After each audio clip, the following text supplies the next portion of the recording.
Moodle est un environnement d'apprentissage pour une communauté d'apprenants. Alors, qu'est-ce que Moodle exactement? Moodle est une plateforme pédagogique. Alors, qu'est-ce que c'est qu'une plateforme pédagogique? Ça permet de créer des sites web qui accompagnent les enseignants pour chacun de leurs cours. On appelle aussi la plateforme Moodle un LMS, Learning Management System. 60% d'universités françaises, britanniques, canadiennes et allemandes ont installé la plateforme Moodle. Donc, c'est la plateforme la plus utilisée au monde, car elle est gratuite et extrêmement performante. Alors, à quoi peut bien servir Moodle? On peut faire des sites web en complément à des cours face à face. On peut faire des cours 100% en ligne, qui ne disposent pas de cours face à face, bien sûr. On peut créer des MOOC, des cours à effectif massif et accès gratuit, ou encore des SPOC, des cours privés d'entreprises payants. Alors, Moodle est une plateforme gratuite, open source d'origine australienne, qui fut développée par Martin Dougiamas.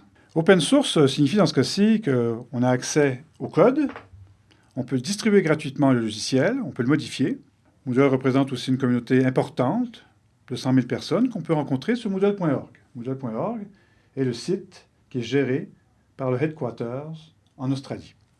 Alors, au niveau des versions, la première version fut en 2003, puis actuellement, nous sommes à la version 3.1, après 13 ans de développement. Il faut bien spécifier qu'il existe 2 versions nouvelles chaque année de Moodle, qui sont des incrémentations des plateformes précédentes. Parfois, les universités vont garder 2 à 3 ans la même plateforme. Comment ça fonctionne, Moodle? Moodle, c'est un logiciel qui permet de mettre des ressources pour chaque cours, des fichiers, de créer des activités pédagogiques et de créer des pages avec des blocs, des pages en 3 colonnes ou en 2 colonnes. Tout ça articulé autour d'une communauté d'apprenants. Alors les ressources, pour bien être très clair, c'est des pages web, c'est des fichiers texte, c'est des documents Word, ça peut être des fichiers son, podcast, ou encore des films vidéo.